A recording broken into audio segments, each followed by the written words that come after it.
of the Standing Committee on the Alberta Heritage Savings Trust Fund to order. My name is Craig Coulahan, the MLA for Calgary-Klein and Chair of the Standing Committee on the Alberta Heritage Savings Trust Fund. The committee is pleased to be holding this meeting on the Heritage Fund in the Edmonton Federal Building in Edmonton, Alberta. Holding a public meeting of the Alberta Heritage Savings Trust Fund is required pursuant to the Alberta Heritage Savings Trust Fund Act. The nonpartisan staff of the Legislative Assembly arrange and promote these public meetings. I would like to thank all involved for making this important meeting possible. The Alberta Heritage Savings Trust Fund is a large part of a better Alberta. The fund generated nearly $2 billion for the year ended March 31st, 2018. This public meeting is an opportunity for Albertans to participate in a discussion about the status of the fund, what lies ahead for 2019, and how the fund will continue to provide a brighter future for our province in the years to come, as well as to hear from the investment professionals hired to get the best possible return for the fund. I'd now like to ask members of the Standing Committee to introduce themselves, starting on my right. Good evening, Kim Schreiner, MLA for Red Deer North and Deputy Chair of the Committee. Good evening, Thomas Dang, MLA for Edmonton Southwest. Good evening, Bob Turner, Edmonton Whitemud. Scott Sear, the MLA for Bonnyville Cold Lake. Good evening, Trevor Horn, MLA for Spruce Grove, St. Albert. Mike Ellis, MLA for Calgary West. Maria Fitzpatrick, MLA Lethbridge East. Thank you, and for the record, Ms. Fitzpatrick is substituting for Ms. Luff. And we also have a member on the phone. Can you introduce yourself, Member McPherson, please? Karen McPherson, MLA for Calgary and Good, thank you. The Standing Committee on the Alberta Heritage Savings Trust Fund's mandate is to review and approve the performance of the fund and report back to the Legislative Assembly and Albertans.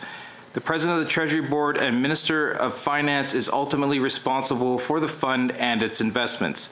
The department looks after setting the fund's long-term strategy, developing its investment policies, and monitoring the performance of its investments. Joining us on the panel from Alberta Treasury Board and Finance are Mr. Lowell Epp, Assistant Deputy Minister, Treasury and Risk Management, and Mr. Rod Babineau, Manager, Portfolio Analysis, Capital Markets. The Alberta Investment Management Corporation, or AIMCO, is responsible for making and managing investments in stocks and bonds and other investment instruments within the fund's portfolio. Joining us from AIMCO are Mr. Kevin Ubelein, Chief Executive Officer, Mr. Dale McMaster, Chief Investment Officer, and Mr. Mark Prefontaine, Senior Vice President, Client Relations. Now, I'm happy to remind you that tonight's meeting is being broadcast live on Alberta Assembly TV and streamed in both audio and video formats on the Legislative Assembly website at assembly.ab.ca. I'd like to encourage everyone to join the conversation and contribute to our discussions during the live broadcast. You can submit your questions via email at committees@assembly.ab.ca or through the Legislative Assembly of Alberta social media on Facebook, Twitter, or Instagram using the hashtag #ABHeritageFund. The contact information is found on the bottom of your screen. We will endeavor to respond to as many questions as time will allow during the question and answer segment of the meeting, which will immediately follow our panel presentations. Your input is important to us, and I encourage you to participate. Please note that this meeting is being recorded by Alberta Hansard, and transcripts from this meeting will be available online on the Assembly website in due course. By the end of this meeting, we'll have walked you through the history, mission, long-term performance, and future of the Alberta Heritage Savings Trust Fund. With that, let's take a look at the video on the Alberta Heritage Savings Trust Fund, followed by a presentation by the Alberta Treasury Board and Finance and AIMCO as well.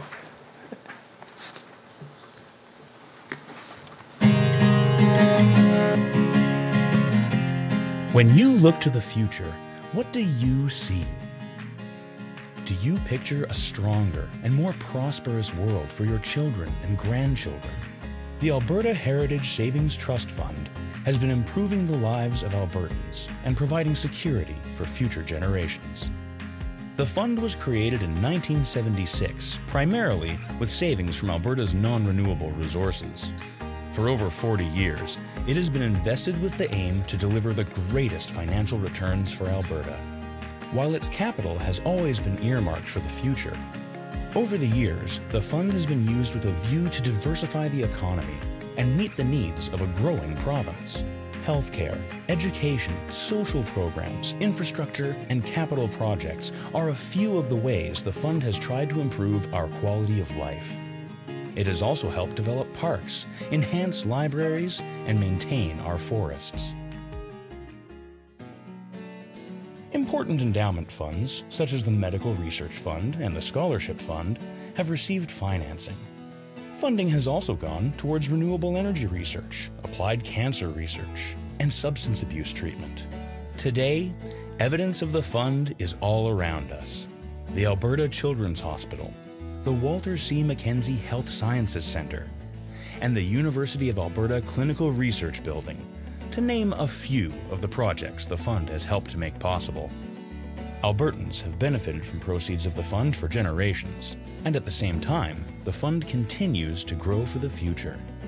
It is managed with the goal to provide the greatest returns over the long term. In order to reduce risk, it is invested globally and across many asset classes. Its portfolio consists of investments in public and private companies, bonds, real estate, and infrastructure. The fund also has significant investments in equities.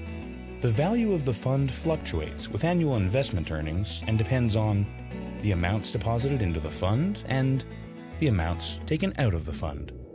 The President of Treasury Board and Minister of Finance is responsible for the fund and its investments. The department sets the long-term strategy, develops investment policy, and monitors investment performance.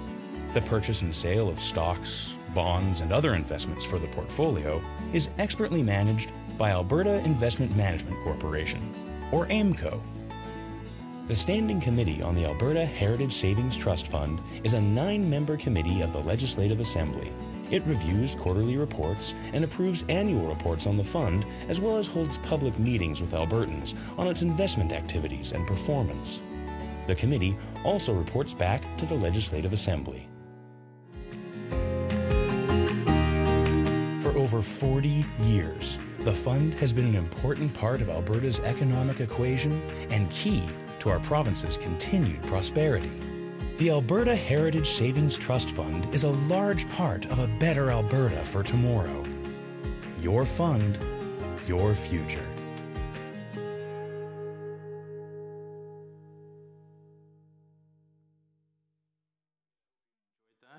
It's the same one as last year, but I think it's better this year somehow. Now I'd like to invite Mr. Lowell Epp with the Alberta Treasury Board and Finance to present a financial update on the Heritage Fund. Mr. Epp.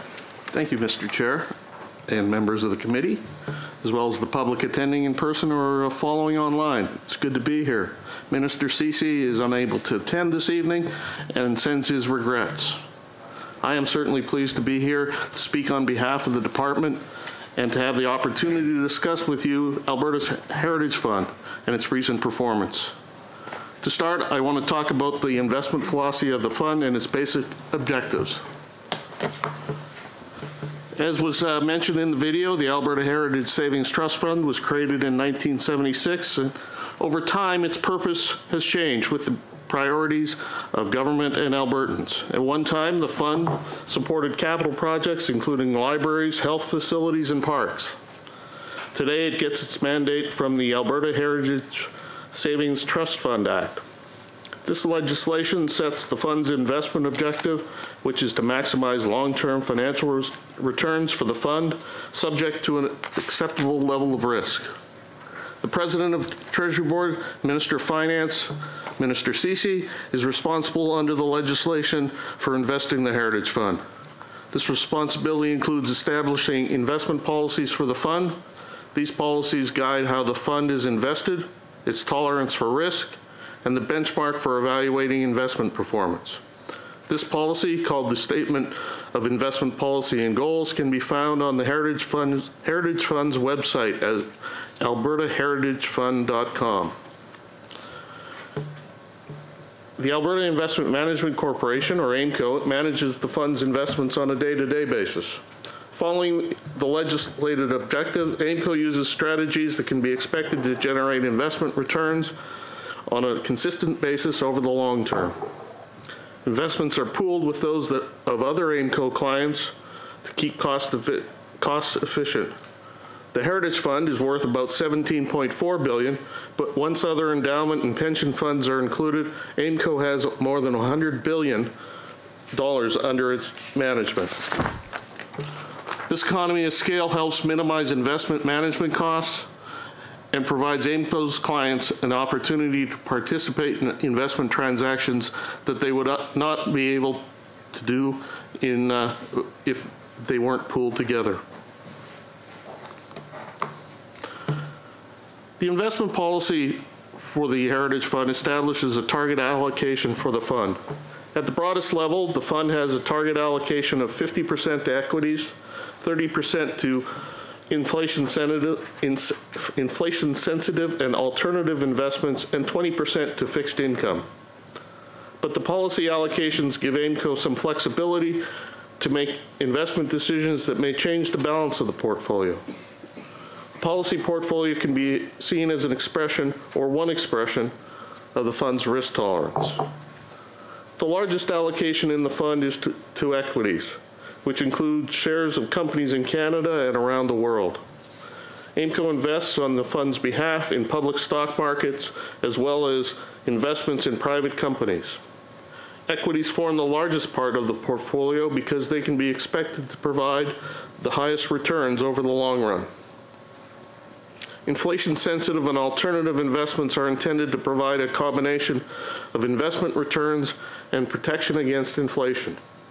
Examples of these and the most prominent investments in this class are real estate and infrastructure investments, whose revenues can be expected to rise with inflation. Fixed income investments include the bonds and debts of governments and companies. The fund is invested in both publicly traded bonds and private market loans. This segment of the portfolio provides stability and has the lowest risk within the portfolio. At March 31st, 2008, as you can see on the chart, the actual asset allocation was 42.8% to equities, 37.6% to inflation-sensitive and alternative investments, and 18.5% to fixed income. There's also a 1.1% allocation to strategic opportunities. This special asset class allows AIMCO to find opportunities that don't easily fit into one of the other three buckets. Net income earned by the Heritage Fund's investments contributes to the cost of public services and programs, including healthcare, education, social services, and infrastructure. Since its creation in 1976, the Heritage Fund has provided more than $43 billion to these priorities. In addition, two endowments, the Alberta Heritage Foundation for Medical Research Endowment Fund and the Alberta Heritage Scholarship Fund, were established with money from the Alberta Heritage Fund. Income generated by the fund has been an important part of the government's budget for 40 years or more. As I mentioned, the Heritage Fund is invested to maximize returns over the long term. The historical performance of the fund is shown on the chart on the screen. Over the past 5 years, the Heritage Fund has been very successful and has produced an annual average return of 10.4%. In the last 10 years, the fund has earned a very respectable rate of return of 7.7%. This period even includes the financial markets crisis of 2008-09.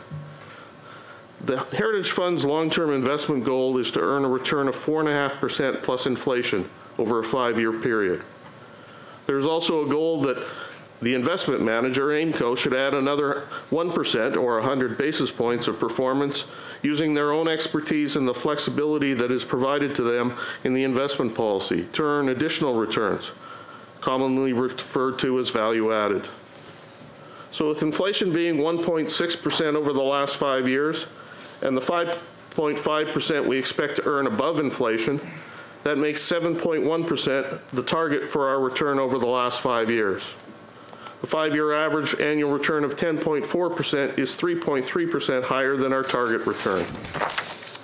And the 10-year average annual return meets the target as well, despite the bad year the fund had in 2008-09 as a result of the global financial crisis. Even though the primary focus of the fund is to deliver long-term results, we still look at shorter-term numbers such as annual returns. During the fiscal year ended March 2018, the Heritage Fund earned gross income of just over $1.9 billion. After investment expenses of $134 million, net income for the fund was $1.8 billion for the 2017-18 fiscal year. The strongest contributor to income was the equity segment of the fund, which generated $1.1 billion in gross income, as you can see on the chart. By legislation, a portion of the fund's earnings are retained to protect against inflation. This year, $230 million was kept in the fund to protect its value. The remaining $1.6 billion in net income was transferred to the government's general revenue fund to support public programs and services. In terms of performance over the last year, the fund earned a return of 8.5%. We measure year-by-year performance using a passive benchmark, how the fund would have done if it had been invested without the active management of AIMCO. The passive benchmark is what the government could have invested in without having an investment manager, expert investment manager such as AIMCO. These would be, or examples of this would be the stock exchanges such as the S&P 500 and the TSX. This past year, the benchmark earned a return of 7.1%, meaning AIMCO's active management had a performance of 1.4%. The results of active management may and do fluctuate year to year, but we expect a positive effect for the fund's returns over the long term. The chart shows the performance and benchmark returns for the various segments in the fund. As you can see, there were strong positive returns from the equity assets in the portfolio. In budget 2015, government announced that 3% of the Heritage Fund would be allocated to directly invest in Alberta growth. Since then, about $386 million has been invested across 31 separate investments. The Alberta Growth Mandate gives AIMCO a sharpened focus on Alberta to encourage further Heritage Fund investments that generate benefits to the province, such as jobs, without sacrificing long-term financial returns. Investments that fit into the Alberta Growth Mandate must also meet the Heritage Fund's legislated requirement to maximize long-term investment returns at a prudent level of risk. This legislated requirement has not changed. AIMCO will continue to seek out strong Alberta-based investment opportunities that maximize returns for its clients. And to reiterate, AIMCO's independent management has a proven track record, earning an average annual return of 7.7% for the Heritage Fund in the last 10 years. Day-to-day investment decisions by AIMCO continue to be made independent of government. As such, questions regarding specific investment decisions should be answered by AIMCO. We will continue to provide the community clerk with the periodic reporting regarding investments made under this mandate as progress is made. Thank you, Mr. Chair. That concludes my remarks. Great. Thank you very much, Mr. Epp. And now I'll ask Mr. Ubelein to provide AIMCO's presentation regarding the fund. And I understand you have also came armed with your own PowerPoint this time. That's a nice change, I guess. We'll get to the PowerPoints in a moment. Thank you, Mr. Chair. Thank you, other members of the committee. And to everyone who's here visiting in person or online, thank you for your interest in the Alberta Heritage Savings Trust Fund. AIMCO has been charged with managing the Heritage Fund's investment assets now for over 10 years. We take that responsibility very seriously indeed. It's our pleasure on events like this to be able to answer questions that you may have. As Lowell Epp has already said, you can see that our published annual investment performance for fiscal year 2017-18 was quite strong indeed. And the longer-term 5-year performance is very healthy. However, it's also important to underscore a few realities of long-term investing. First, as truly long-term investors, we tend to view short-term market downturns not so much as threats, but rather as opportunities, allowing us to invest in quality assets at lower prices. On the other hand, short-term run-ups in asset values, while they may be nice, really aren't the true test of our investment acumen. The true test will continue to be our long-term, 5-year or even longer track record. Second, too often we describe performance simply in terms of investment returns, but in reality there are at least 2 other variables that must also always be taken into account at the same time when we're evaluating our investment performance. One of these is taking into account the risk being taken in achieving the necessary return, and the other is the cost being expended in the pursuit of that return. In both of these respects, AIMCO tries to be very diligent indeed. Whenever we publish or describe our investment returns in any way, it is always reported after taking into account 100% of our costs, and never on a gross basis. Against our peer group, we are viewed as being one of the most cost-effective managers across Canada. Meanwhile, AIMCO has a robust risk management culture, and this mindset combined with the necessary tools and governance allows us to monitor and actively manage our investment risk. Third, as we stay focused on long-term investment returns, we also believe that being a responsible investor aligns very positively with strong investment performance, particularly over the long term.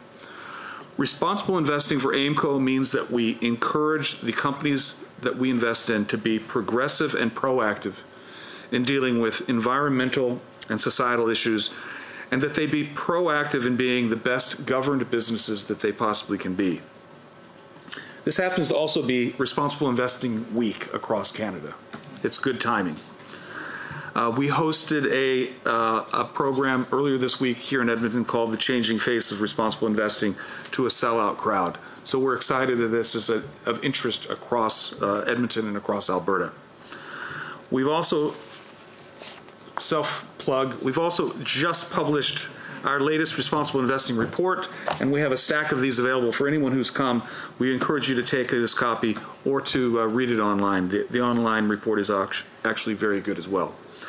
Finally, before I pass over to Mark, I'd like to briefly share with the public one other piece of AIMCO news. That is, this very week we launched the AIMCO Foundation for Financial Education. This is a newly formed charitable foundation that affords all of AIMCO's employees a new and exciting way to direct our passion for what we do and our expertise in finance towards making Alberta stronger through strengthening financial education across the whole province. You can also learn more about that by accessing it on our website, AIMCO Foundation at aimco.alberta.ca. That's all from me, but thank you very much, and I look forward to any questions that you might have. Thank you. Thank you, Kevin. Thank you, Mr. Chair, and committee members, and those in the gallery and joining us online. It's my privilege to talk a little bit more about AIMCO. You will have clearly heard from Kevin's comments AIMCO's focus on our aspirational vision of enriching the lives of Albertans by building prosperity, security, and opportunity across generations, and our focus on our mandate that we clearly understand to maximize risk-adjusted net investment returns in a manner responsive to our client needs and expectations. As Mr. Epp alluded to, we do so by serving many clients, all of whom represent Albertans. We're here tonight to talk about the Heritage Fund, and that's an important client of ours, but it's not our only client. And as Mr. Epp alluded to, the Heritage Fund reaps a number of benefits as a result of the aggregation of interests amongst all of our 32 clients. And I won't describe each one of them that you see on this slide, but certainly talking about the fact that public sector pension funds, like the Local Authorities Pension Plan and the Public Service Pension Plan, as well as other entities associated with the province of Alberta, like the Agricultural Financial Services Corporation, Workers' Compensation Board, and Credit Union Deposit Guarantee Corporation. We're quite proud to serve all Albertans via those clients and others. As Mr. Epp alluded to, when we aggregate the assets of those clients, it does amount to in excess of $100 billion. AIMCO itself was formed in 2008 as a Crown Corporation, and we're quite proud to be headquartered here in Edmonton, but we do have a global presence with offices in Toronto, London, and Luxembourg.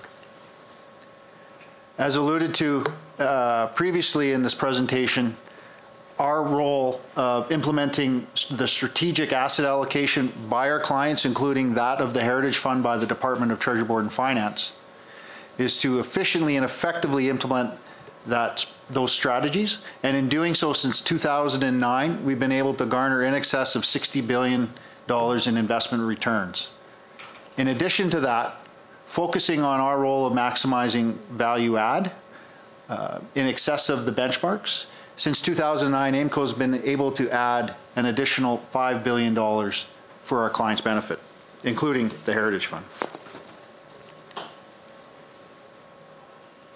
Our focus is on a number of key success drivers described by this particular graphic, and it's quite intentional that the center of that graphic is client satisfaction.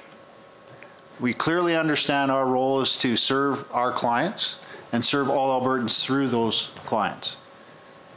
At the top of this particular graphic, it should be no surprise that we have a keen focus on investment performance.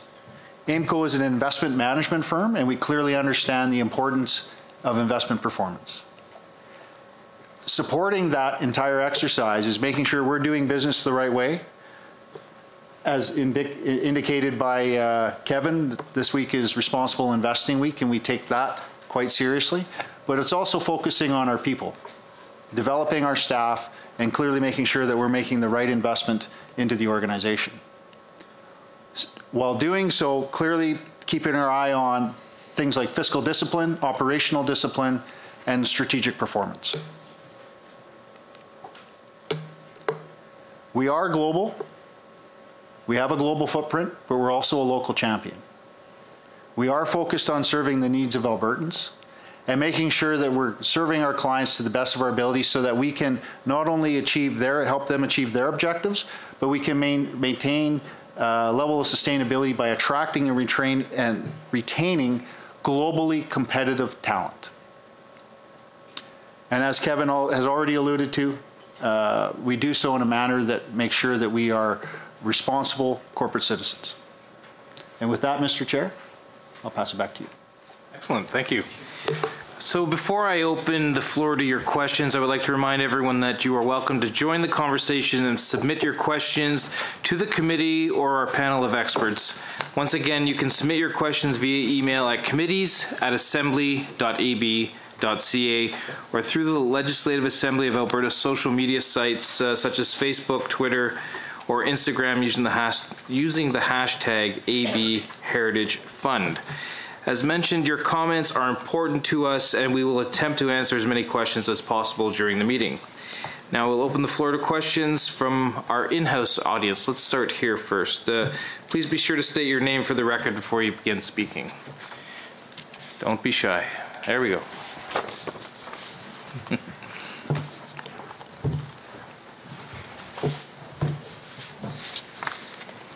My name is Lee Bond.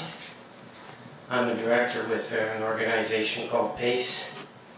On June 11th, Bill 10 received royal assent. The bill provides the framework to give property assessed clean energy program to Albertans building owners to upgrade their buildings with energy efficiency and renewable energy upgrades. In the U.S., the program has reached $5 billion in placements. My question is whether AIMCO is considering investment in PACE projects, and if not, would you consider that? I'll take that one. I'm not familiar with PACE, but AIMCO makes significant investments in renewables through our investments in infrastructure. So we have investments in a number of different jurisdictions in wind and solar. Excellent, thank you. Anyone else from our audience? Thank you. Yeah, my name is Max Fawcett. I have a question about the divestment movement and how that's affecting your view of portfolio companies that are in the oil and gas business. So I think it was earlier last week, the San Francisco Pension Fund announced that it was divesting from a number of oil and gas companies. They also shortlisted a number of Canadian ones, including Baytex Energy, and said they were on the watch list. So I'm wondering, what's your view of this movement? Is it informing your conversations with the companies you invest in? And are you encouraging them to step their game up in terms of sustainability, given the pressure that's coming? Thank you. Thank you. First of all, we don't have any limitations on energy and oil and gas. We are, all for responsible investing, and you can see our annual report there. It tells all about our activities. We're big proponents of engaging with our investee companies rather than exit. That's our approach. Energy is a very important industry to Albertans, and we made significant investments in that area. And we're proud to say that the energy industry in Alberta is among the best in the world in terms of responsible behavior around the environment. So while we recognize that certain people, certain investors have divested, we're not restricted in that way. Excellent, thank you. Yeah, my name is Chris Power. I'd like to thank the speakers for their comments. I just wanted to correct a couple of issues. The Alberta Heritage Foundation for Medical Research has not existed since 2009. So probably I'd recommend removing them from the icon from your slides. That's concerning. I wanted to ask what the plans are for future investment in post-secondary education and knowledge creation, notably research. Currently, the Alberta Innovates has been tasked with supporting medical research, and it's fallen behind compared to previous years. It was always the bulwark of funding post-secondary education. And we know that that's really the future. We live in a knowledge-based economy, and without that, we will not be able to move forward. So I'd like to know what the plans are for future investment in these areas of post-secondary education and research. Thanks. Who would like to field that? I think that's a question for committee members. So the question, Mr. Power, right? It's good. Dr. Power. Dr. Power. So the question was around, get a little, I can't say the word, succinct on the question, please. So the question is, the Alberta Innovates, which is is ostensibly responsible for biomedical research and other areas of research in the province, has cut back substantially in the last few years, to the point where in the most recent announcement they were going to support, I think, 20 graduate students, postdocs, et cetera, which is in contrast to Ontario or BC, where they're supporting upwards of 3,000. I'm wondering what the future plan for investment is in post-secondary education and also in research as well, because research and post-secondary education are very closely linked. I didn't hear anything about that tonight, and I'm not hearing about that from Alberta Innovates either. It's an important question. I think it's a little difficult to answer in this forum at this time because we have our investment managers here and our Treasury Board who are managing the trust fund and not necessarily don't direct what it supports in the medical field, I guess.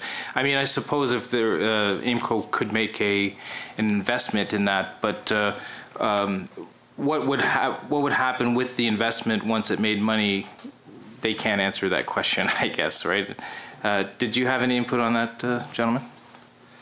Well, I believe that it's beyond the mandate of the Heritage Fund to make these sorts of investments. Those are separate decisions. I would also note that while the Alberta Heritage Foundation may have been disbanded, the endowment fund still exists. We'd love to see it put into action. So if I could leave you just with that, we'd like to see some action in the area of post-secondary education in universities in that area. Thanks. Thank you for your question. Anyone else from our in-house audience? Hello. My name is Lou Duigo, and I know I'm going to have to spell it, D-U-I-G-O-U. I don't quibble with anything that I've heard here tonight. In fact, I want to commend the board or the committee for and AIMCO for managing the fund and earn something like, I have 8.5% from the newspaper, but I saw a little different figures, but good figures, good return. I wish I could make that. My question is, why is the fund so small and is not growing as it does in, say, Norway or Alaska for the future? I realize that a lot of services, a lot of the interest that it has earned has gone to buy services in health, education, and so on. But that's what supposedly keeps our taxes down. But the point I'd like to make is that we are not paying our way in this province, have not been for years, because we're relying on the income from the Treasury Fund. And to me, that's not allowing it to grow. The other thing is, when I was a kid in school, I had learned something about compound interest. That doesn't seem to be one of the factors here. All the interest that has been earned is turned over to the general funds, as somebody said, and the government makes decisions as to how that will be spent and where. But it doesn't grow the fund itself. And I'd like to know, why is it so small after all these years? Okay, there's a couple questions in there. I don't think we've ever had applause in here. There's a couple questions in there. Who would like to start with the maybe the piece on the Norway piece? I think you answered your own question. The reason the fund hasn't grown is because the decision was made, and it dates back to the legislative change in the late 90s of the Alberta Heritage Savings Trust Fund Act. The decision was made to take most of the income, except for that needed to inflation-proof the fund. All other income is taken out of the fund, so interest does not compound due to that decision. I realize that. Yeah, to the microphone, please. Thank you for that comment, and I think I realize that. I think it's a political decision as to how the money or how the fund will be allowed to grow. Either we add to it, or we allow it to compound, or allow the interest to compound, something to make it grow. And it hasn't really grown in I don't know how many years. I've always heard $17, $18 billion, and that's it. Thank you for your question. Did you want to, anybody want to add to that? No. Thank you. Anyone else from the audience?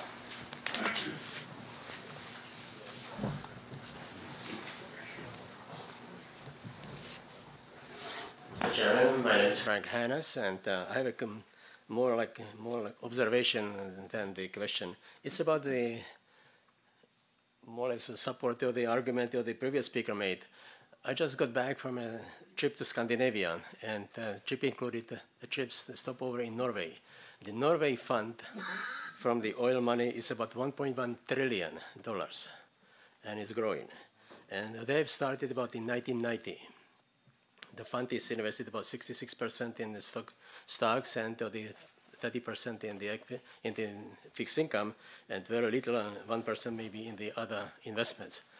But Norway, unlike Alberta, they have about 5.2 million people only, and we have 4 million in Alberta. Norway haven't been really spending much of the money on infrastructure over there.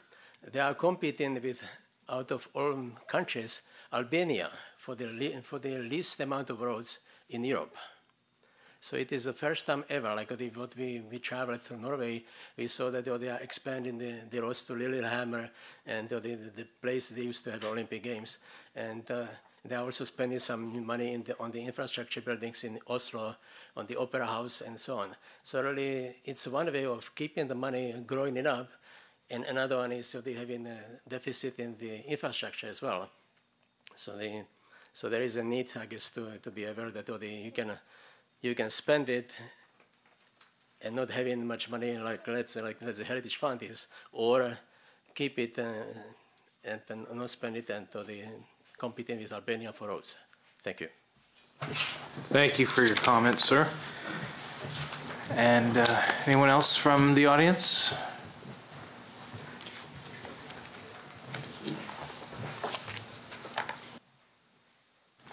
Go ahead. Thank you, Mr. Chair. My name is Paul Gervais.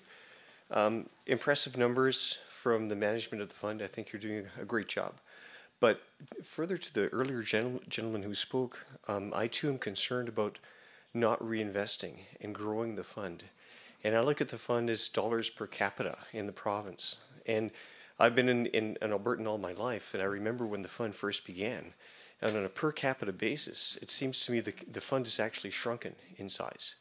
And I wonder if it's time to have a conversation about, you know, I look at this $43 billion in cumulative transfers and think what that could have done to the fund today if we couldn't have a conversation about that. Thank you. Mr. Epp or Mr. Babin, would you like to comment on that?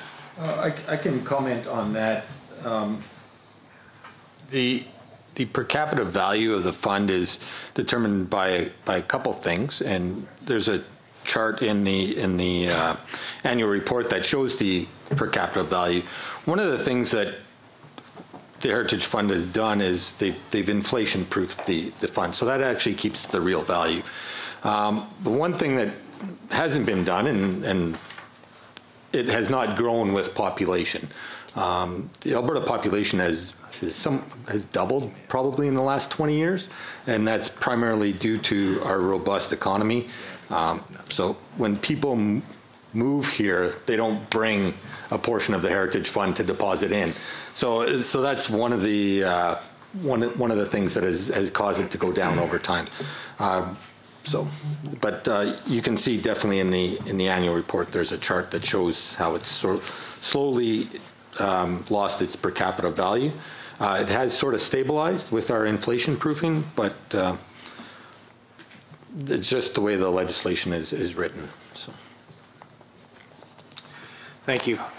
Anyone else from our audience? Excellent.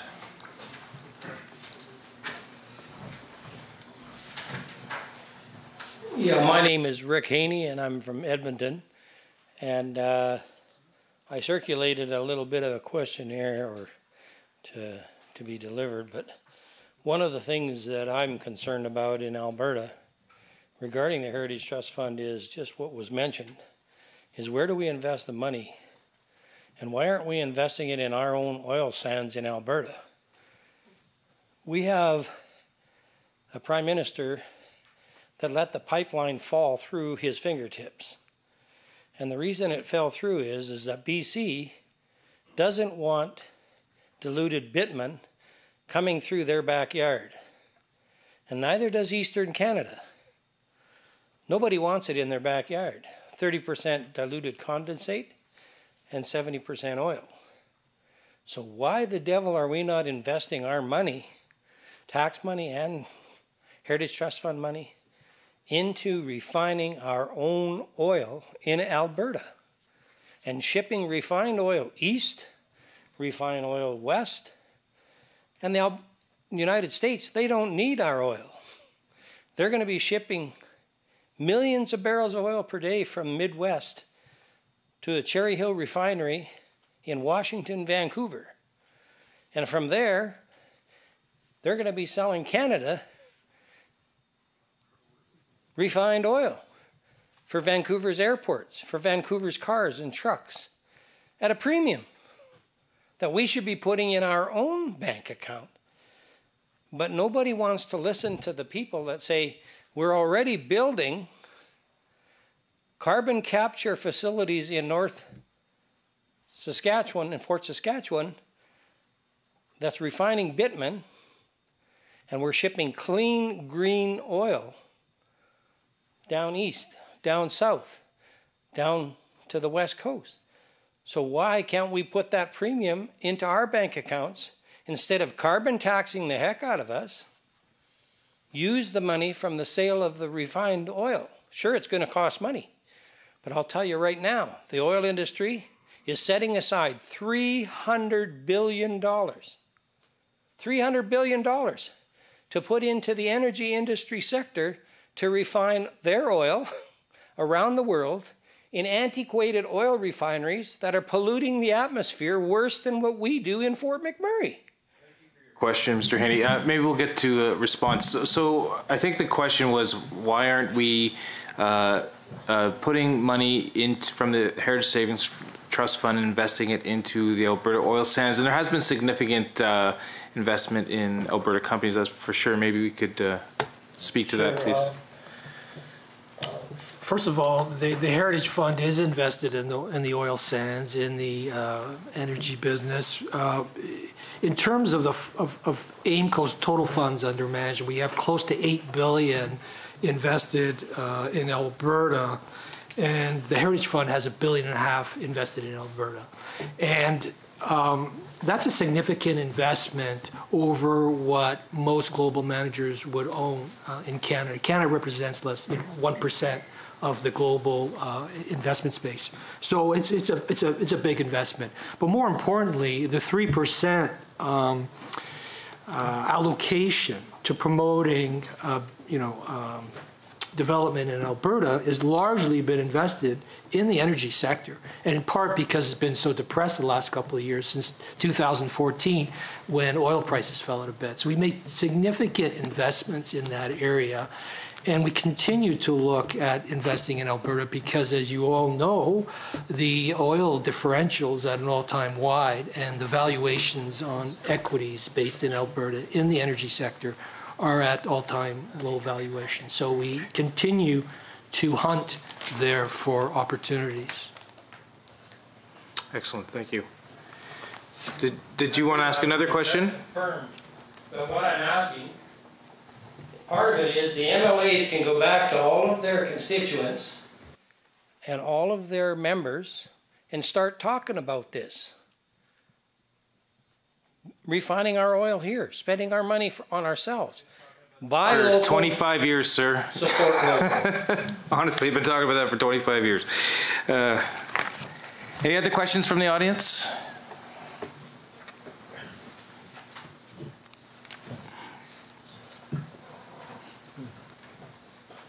Hello there. My name is Alex Herdman from Rosedale, and I must have been falling asleep. Where is this fund? Is this anything here liquid, or is it all invested in where?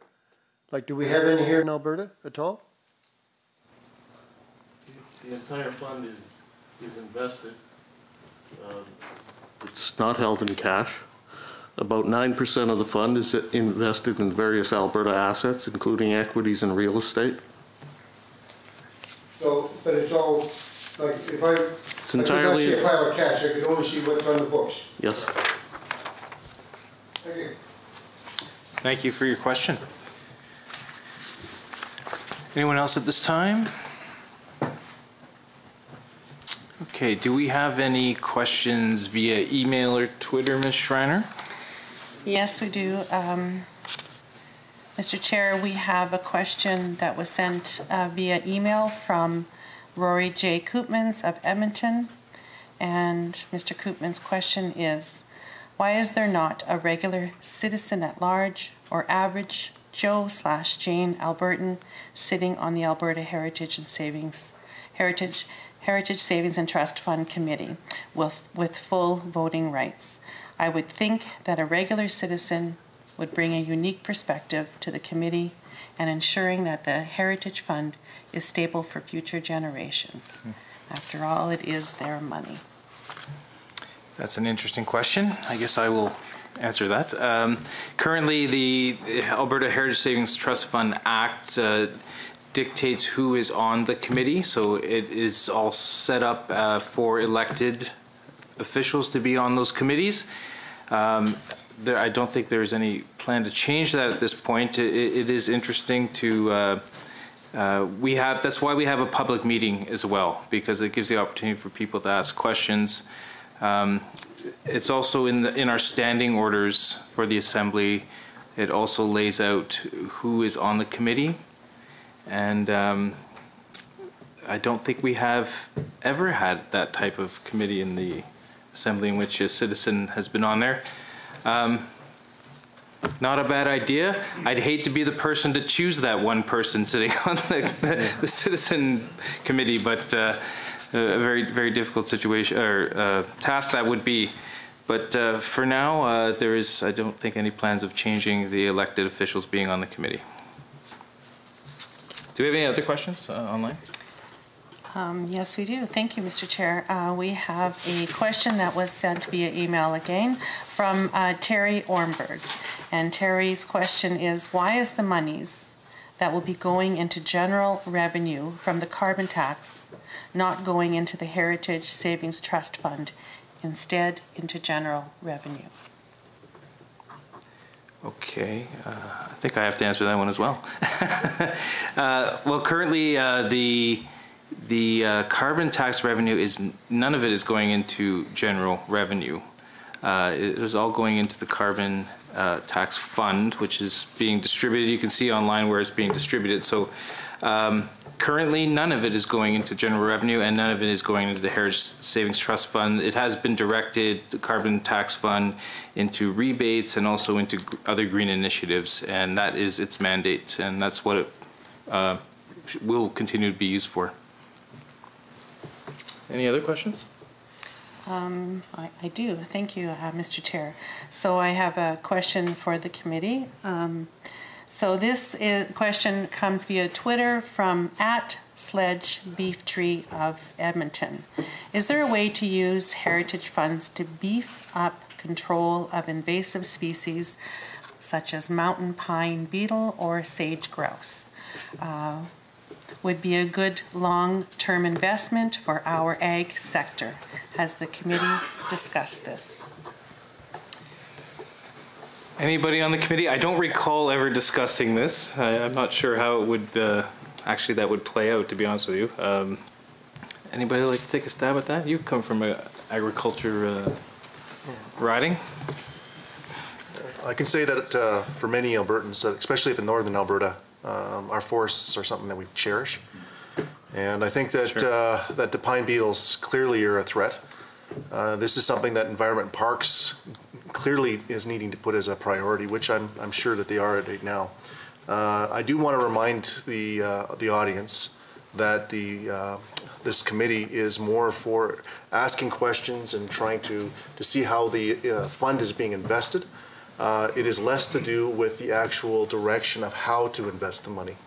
And that is where we put a lot of our faith into AIMCO and the fine work that they're doing. We've seen some really good returns. But as for protecting our forests, I do believe that we need to lean on our Environment and Parks Department and see that, make sure that they're doing their job and protecting our forests. Okay. Thank you, Mr. Sear, and thank you for the question online there. Anyone in the audience right now want to ask a question? If not, we'll move to committee members for now. Okay. Anyone from committee? Mr. Sear. Thank you, Mr. Chair, and I'd like to thank the audience for being here tonight. I know that you probably had a lot of things to do, but this is an important fund that we all need to make sure is well managed. I do have a quick question. What we've got here is a statement that the Premier has made. She made a statement that she's looking to go with joint governance of the pension plan, and I was wondering if the Premier's office has contacted AIMCO to see if there's going to be structural changes to how your pension plan is being managed, and if so, can you give us an update of kind of what you're looking to see?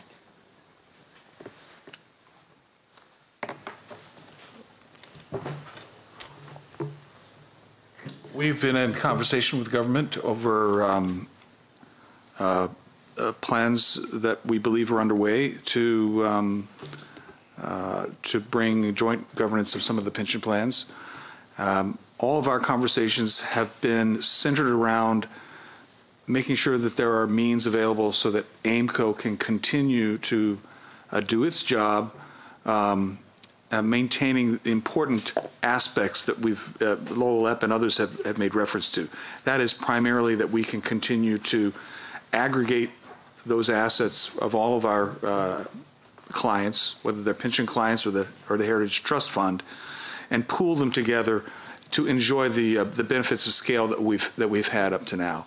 And all of the indications that we've had through those conversations are that we will be able to continue to enjoy that pooling. So this is our primary concern, is to make sure that we can still do our job well and serve all of those clients. The issues around governance of the pension plans are really outside of our purview. Yes, try to focus it on the Heritage Savings Trust Fund, please. It does it's about the viability of the AIMCO group who is managing our fund at this point. With $110 billion sitting within underneath your pooled assets, I can see that 70 million or 71 billion of that is within pension plans. Are we looking at significant changes on how you're going to be investing funds going forward? My question is that it looks like you're going to have more than 65% of your fund being able to dictate to you on how to invest, which could directly affect how the Alberta Savings Trust Fund is being invested. Our clients already have a very rich relationship with us in terms of, frankly, they set asset allocation strategy. We do a lot of listening to all of our clients to try to meet their investment objectives. So again, we want to make sure that in whatever future state any of our clients might be, that we can still do our jobs effectively, and we're optimistic that we'll be able to do that.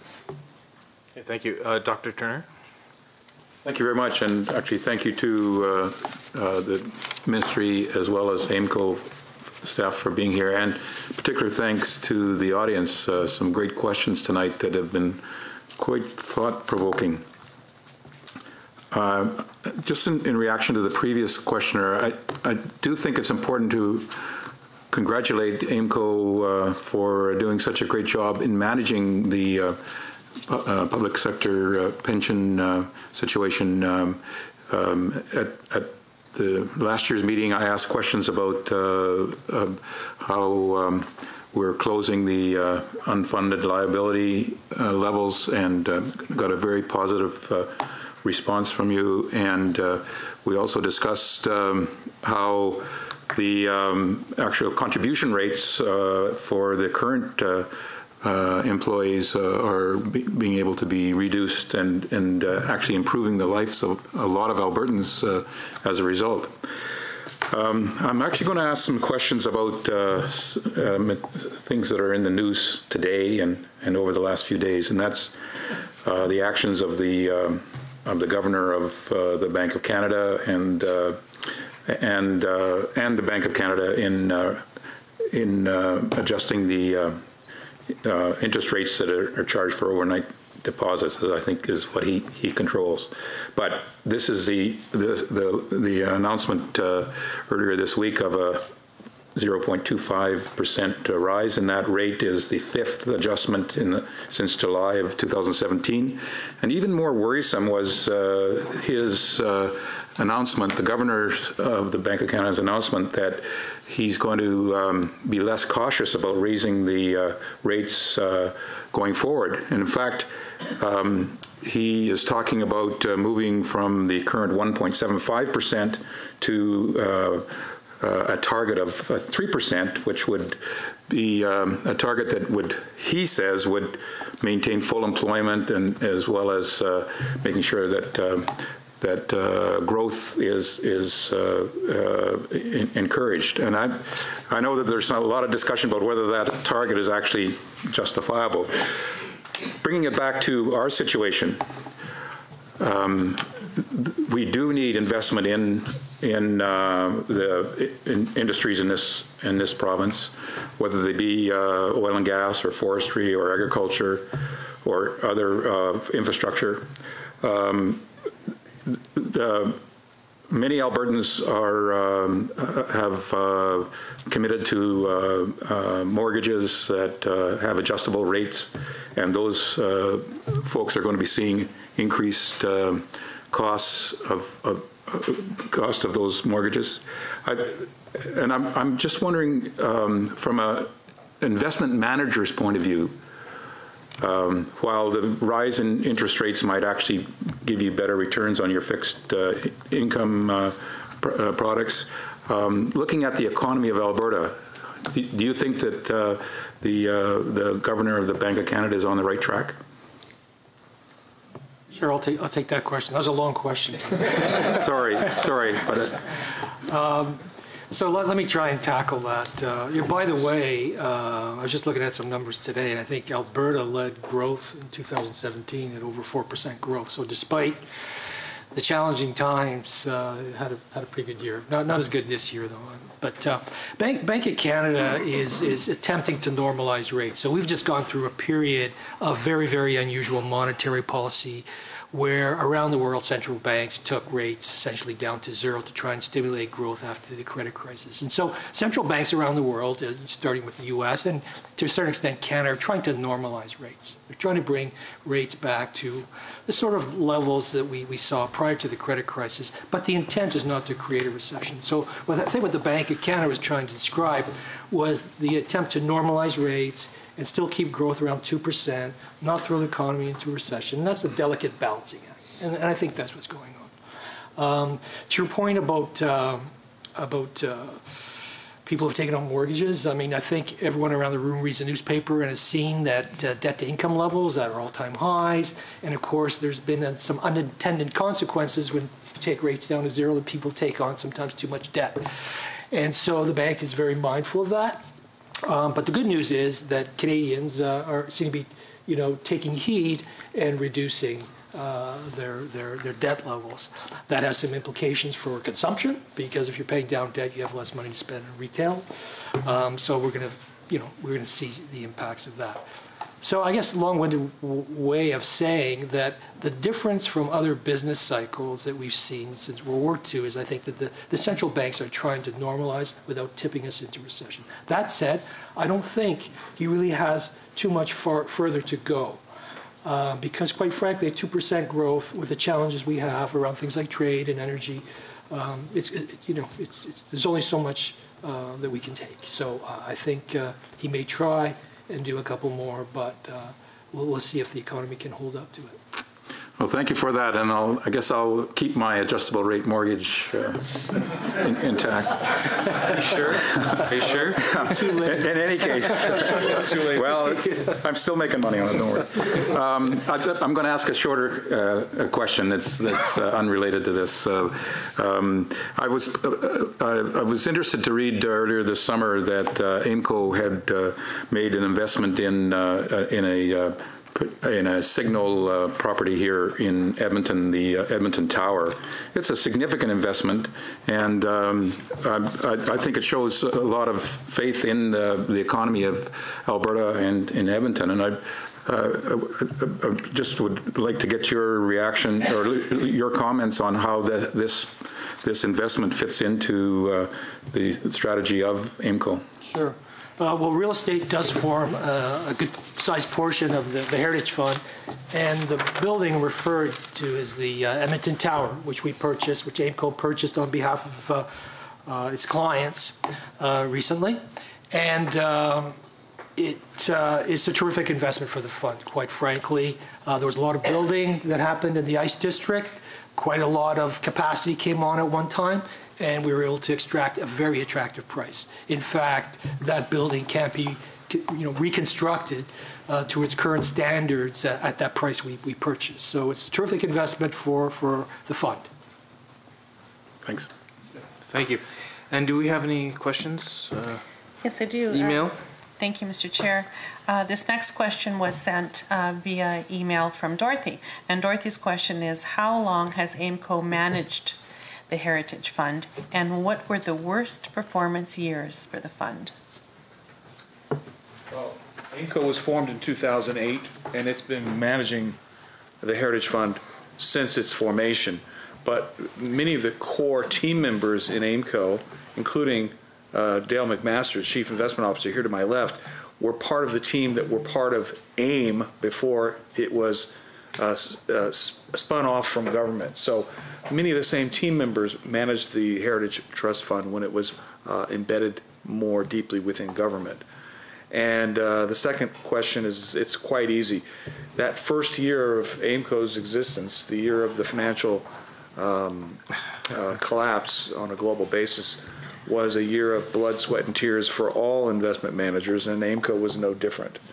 And we've recovered quite strongly since then, but we hope that we don't have another miserable year like that anytime soon. But frankly, years like that do recur, unfortunately. Thank you. I'll ask if anybody in the audience here would like to ask a question. Seeing none, I'm going to go to Mr. Ellis. Well, thank you very much. Thank you, Chair, everyone for being here, and all those who are watching online. Question to AIMCO. We obviously in Alberta receive a significant discount for our price of oil to the United States. I believe you indicated that you have a certainly billion, if not billions, of dollars invested in the energy industry, and especially here in Alberta.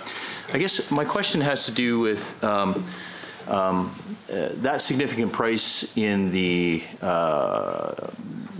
what we sell our oil for here. I guess how does that affect your returns on investments in Canada in the energy industry and your decision making? Thank you. Well, we do have significant investments in Alberta. That includes exposure to the oil and gas business really across the value chain. And anytime the differential is as high as it is today, that's not a good thing. The only people who are benefiting from that would be the so-called shippers who are paying that lower price for that oil being shipped either through pipeline or by rail. They're reaping remarkably high margins as a result of this oversupply and lack of ability to transfer. There's a few other technical issues that are more short-term in nature that we hope will be mitigated in the next few quarters. The experts in Dale's team that look at this very closely hope that the differential will go back closer to normalized levels, which one could argue are always too high anyway, but closer to normal sometime in 2019, hopefully in the first half, but perhaps the second, third quarter of 2019. Follow, sure. Thank you. Somewhat unrelated again to AIMCO.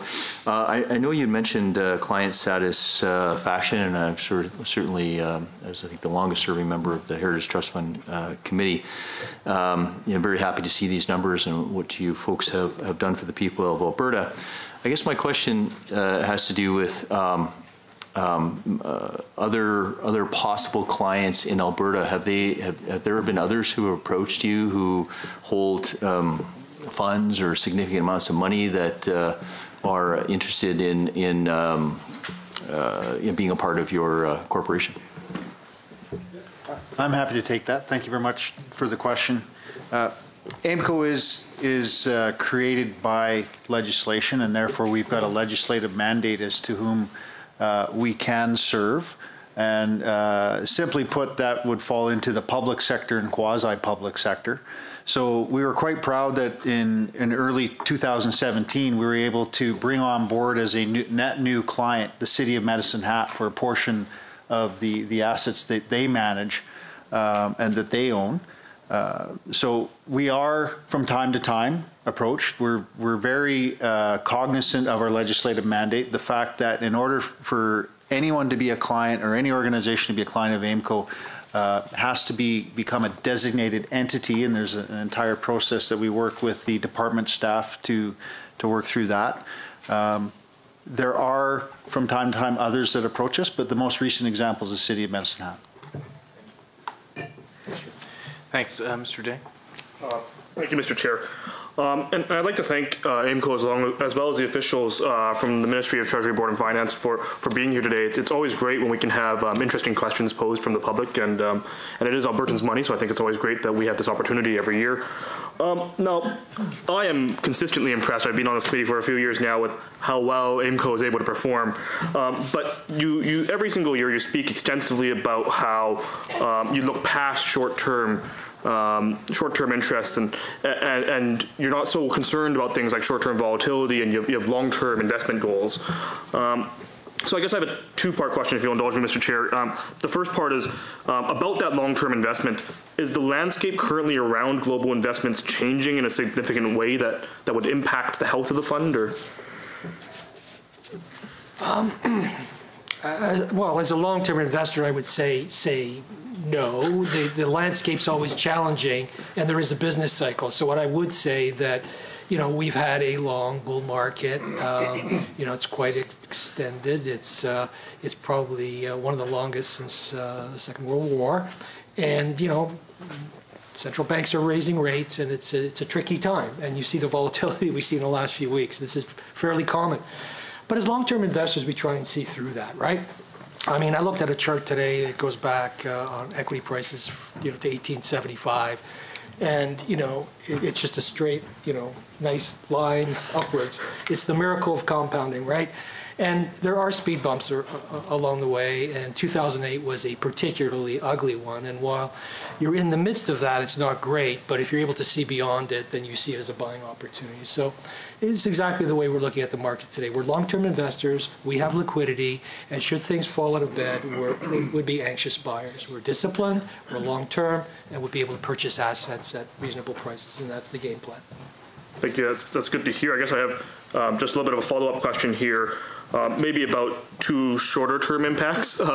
Perhaps how is the increasing price of things like oil impacting the health of the fund, and how about also the increasing price of the dollar, the Canadian dollar, as we move forward? Okay. Well, world oil prices have been going up. Yes, Unfortunately, Alberta's not been able to benefit as much as it could without the pipeline capacity, and so there's a large differential. So that's been unfortunate. So that's one impact on Alberta. The Canadian dollar has actually been under pressure for quite some time, and there's a couple of reasons for that. The most significant one is the interest rate differential between the U.S. and Canada. And the U.S. has been more aggressive at raising interest rates. There's a spread, which means that interest rates in the U.S. are slightly higher than Canada. That drives more capital to the U.S., and therefore the U.S. dollar gets stronger and Canadian dollar gets weaker. So that's probably a predicament the Bank of Canada is not unhappy with, given that growth is somewhat lackluster. Trade's been disappointing. Cheaper Canadian dollar means perhaps we can get better trade. So that's something we're probably going to have to live with for a while. Another impact on the Canadian dollar is more of a smaller impact, but is oil prices. And again, the Canadian dollar usually rallies a little bit or gets a little stronger when oil prices are higher. But again, because of this differential in Canada, it's not participating. It's below where it normally would be with oil prices where they are. So if you saw the differential shrink, you might see a slight strengthening of the Canadian dollar alongside that. Thank you. Thank you. Anybody in the audience with a question? Sure. Come on up. You can go after this. Yeah. Perfect. Just restate your name, please. Yes. The Heritage Fund invested some money in the Alberta farmland, in addition to the timberland investments previously. What's the expectation of that investment? Is it in the just private farmland, or is it to do something with it, or what is it? Can you please expand on it? Thank you. So the investment was in a fund called Bonifield, which is part of our infrastructure fund, which invests in agriculture. So the expectation for returns there are in the area of 7 to 8%. Sir. Thank you. This one's got to do with rebates. When you're looking at investment potential for companies, how about the ones that get rebates from the federal government or the provincial government for things like solar panels, wind windmills, do you invest in companies that get rebates? Sorry, sir, just state your name again, please. What's that? I forgot that. Just state your name, please. I can't hear you. Your name Oh, for the record. Rick Haney. Okay, thank you.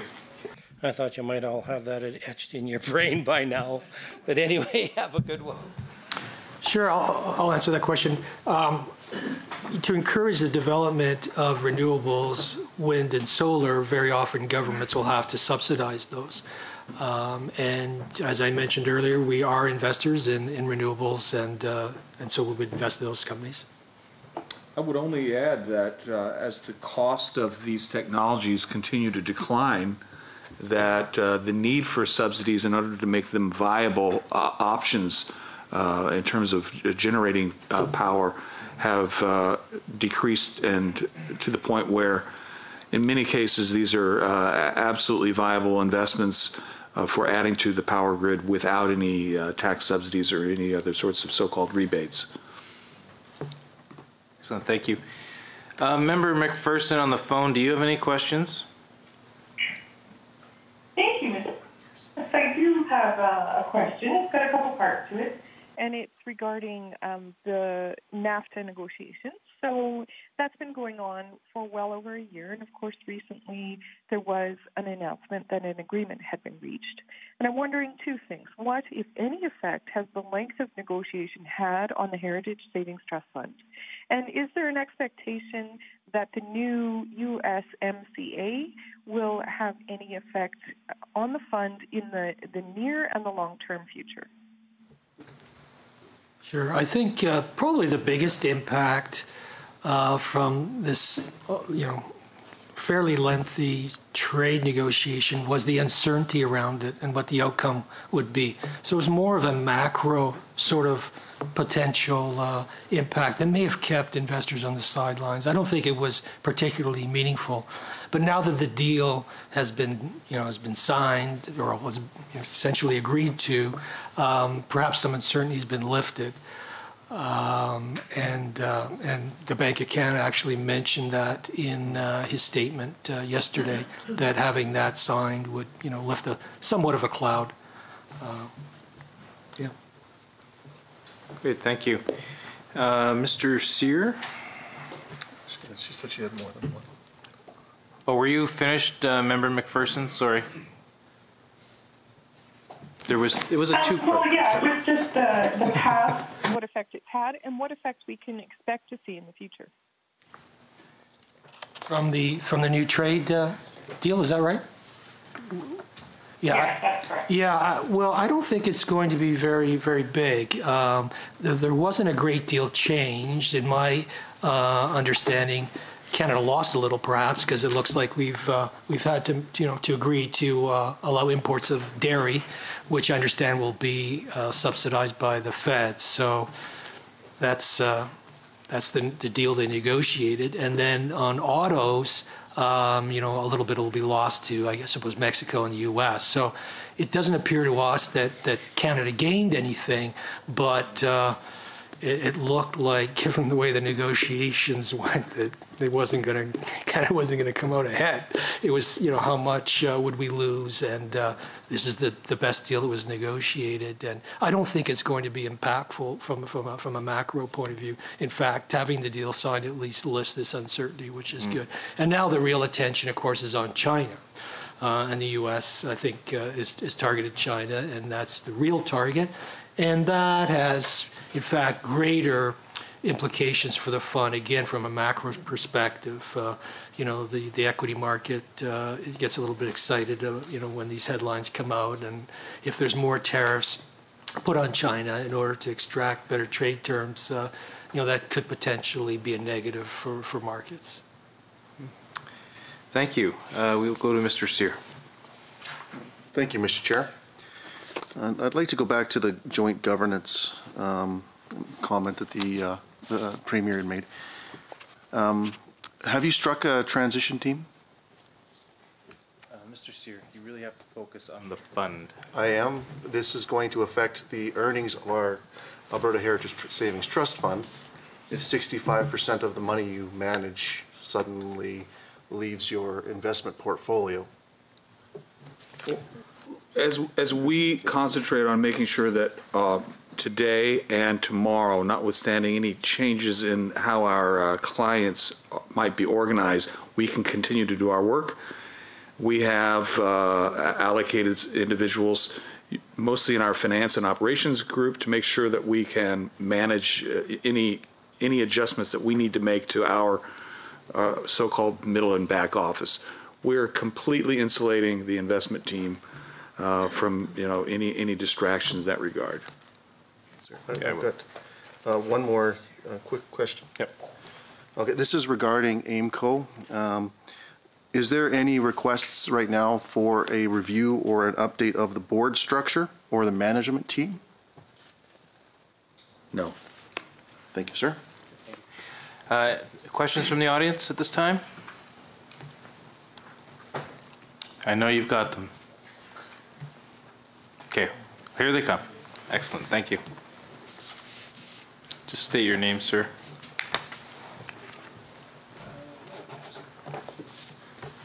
My name is Cease Mackenzie. I'm an old geezer. Actually, the reason I came tonight was to find out how you folks have been looking after the baby that we started back in Alberta Treasury back in 1974-75. I happened to have been a senior official at the time, and for the first treasurer, we told him that if you're going to make any comment about the size of the fund, you should say roughly 1.2 billion, and he choked on that, thinking that was way, way too high. We ended the year at 2.1 billion, and that's what's in this first annual report that came out. I've been checking off what you've been doing compared to what was planned. You've done very well. You've kept up, I think, the general principles. I guess you could say the Lockheed influence was in there, and you've pretty well followed it, so I'm very pleased at that. I am as worried as you are about what's going on in the world right now. I made the mistake of taking out a subscription to The Economist, and am shocked that there's more to the world than that President of the United States. So I can understand why you might be spending a lot of your time on research, just how you should go, and I don't know if there really is going to be any good way that will last more than a few months, if not maybe years, but there's a lot of changes on the way. And I think the only thing that I noticed about this precedes what you folks have been doing. One of the things that as a Edmontonian I was looking forward to is a fantastic investment in Capital City Park. Fish Creek Park went ahead just fine, but City of Edmonton still doesn't have a Capital City Park. There's a lot of caving going on there. I don't look forward to the split that is being talked about. Back in the days when we were at Treasury, there were a few of these clients that should have stayed with Alberta Municipal Financing Corporation, one of the predecessor organizations to AIM. They wanted to go away, and they thought they could do a better job of raising money, and they put their organization into bankruptcy that had to be bailed out. So hopefully whoever is deciding that there should be a split will change their mind and keep everything under one roof. So I just hope that's what's going to come out. And all the talk about the great things that Norway is doing, if you go over there and you talk to the people, talk to the bus driver that was driving our bus around, asked him what kind of a car he had. He said, I can never afford a car.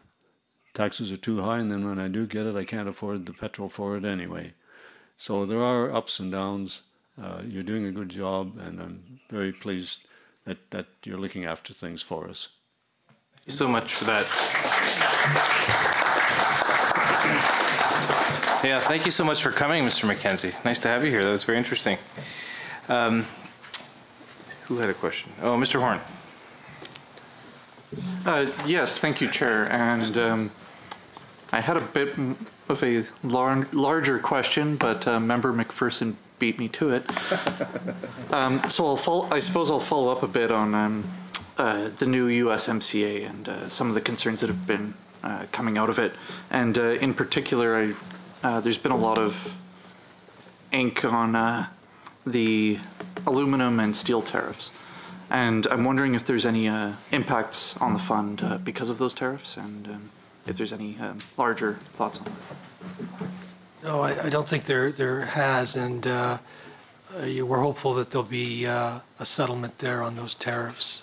There's been some positive comments coming out, so we're hopeful that gets settled. Okay, thanks. Thank you. Mr. Ellis? Thank you very much.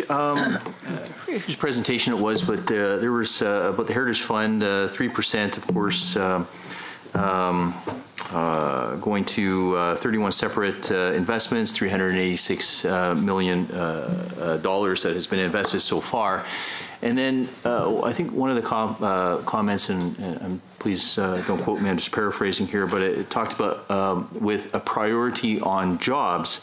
So I guess my question is, given that we've talked about CalFrac in the past and your investment with CalFrac, who obviously you don't control or have not asked them as to what they do specifically with their money, as they've invested outside of Alberta. At the time I had asked that question, but when you've invested this money, has it been with a priority on rate of return, or has it been on what jobs are you going to create for Albertans? Did you want to say that? Please go ahead. Well, our mandate is always economic return. Investment returns are our priority. That's our mandate, full stop. The 3% growth mandate was really about putting an allocation dedicated to Alberta equal to 3%, roughly $500 million of the fund at the time. That could reasonably, help create jobs, build new infrastructure, diversify the economy, support Alberta's growth, connect Alberta's companies to export markets, develop subject matter expertise within Alberta. And that's what we tried to do with this program, including CalFrac.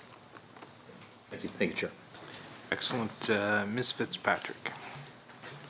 Okay, well, Mr. Ellis touched on the first part of my question, but the second part of my question is, with Alberta's current economic recovery, are investment opportunities through the Alberta Growth Mandate being significantly impacted? In terms of performance? Yes. Actually, a few months ago, I think we presented the performance results that were pretty good. I think they were north of 30%, 35%. So they've actually done really well. And part of that was, timing. Timing's everything. And at the time we made a lot of these investments, things were quite depressed, 2014, 15. And, our timing was pretty good. And some of these companies have recovered quite nicely. So the performance has been good. Yeah. That's all I have. Great. Thank you. Thank you. And we'll ask anybody in the audience out there, next, please. I know your name, but you can just state it anyway. I was going to say that, Rick Haney. We've seen a lot of information in the news about marijuana. Are you folks looking seriously at any investments from the Heritage Trust Fund going into the marijuana funds that seem to be astronomically going through the roof in some cases, but hopefully we haven't got a lot of information on it, but are you considering any investments in? Well, the Heritage Fund, yes. The Heritage Fund has two holdings, Aurora Cannabis and Canopy Growth. Aurora Cannabis is $410,000 market value, and Canopy Growth is $3.7 million for a total of $4 million. These represent passive investments in the index, and these cannabis companies are large enough that they've been included in the benchmark now. So they're going concerns. Those companies, Mr. McMaster, are those companies Alberta companies? That's a good question. I don't know off the top of my head. I know Aurora has some a large presence in Yeah. in Alberta, I don't know but if where they it's have offices incorporated, I don't know. Yeah, that's the name that tipped me off that it might be Albertan, yeah. How about Mr. Sear? Thank you, Mr. Chair. I'd like to go on a different topic this time. I see a sigh of relief over there. This week, the Premier suggested Ottawa buy unit trains and locomotives to help move Alberta oil. The Heritage Trust Fund in the past has been used to buy blue and gold grain hopper cars and the grain terminal at Prince Rupert to move Alberta grain. Those cars are old and are being phased out. Will AIMCO or would AIMCO ever recommend using the Alberta Heritage Savings Trust Fund to purchase capital assets like this again?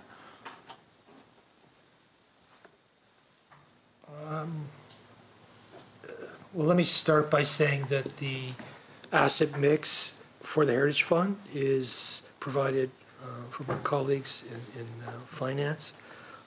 If there was a particular company that was involved in that business that we thought was appropriate investment, we might. Ask a follow-up, sir? Well, thank you.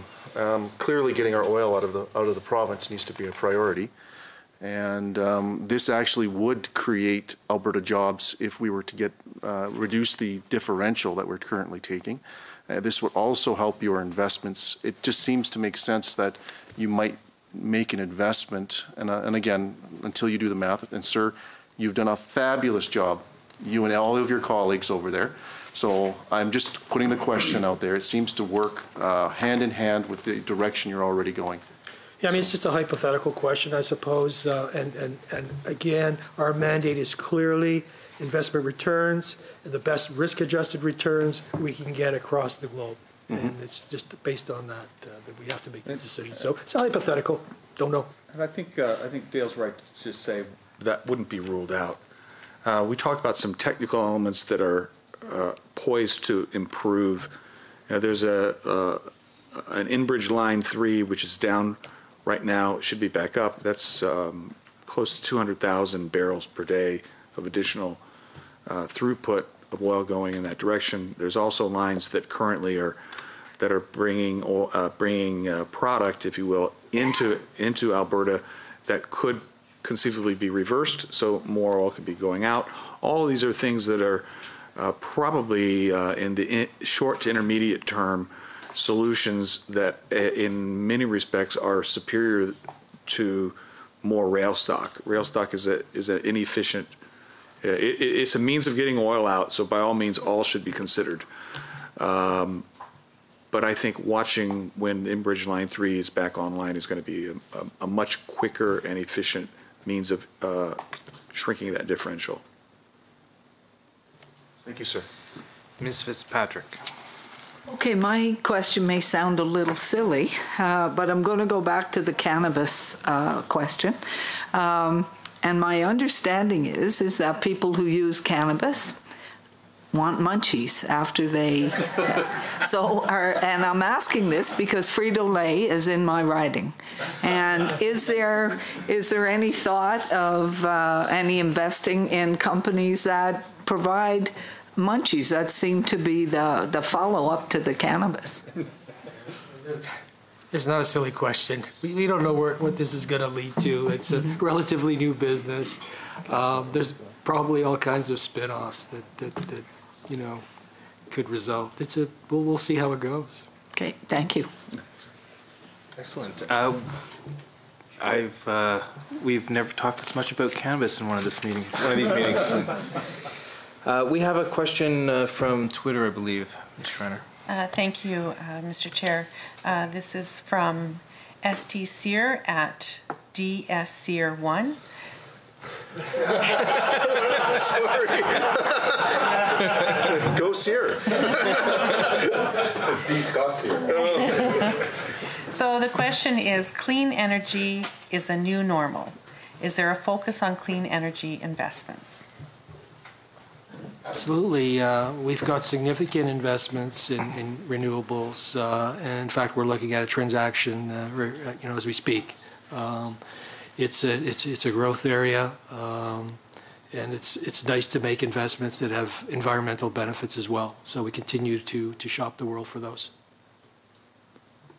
Excellent. And Mr. Dang. Thank you, Mr. Chair.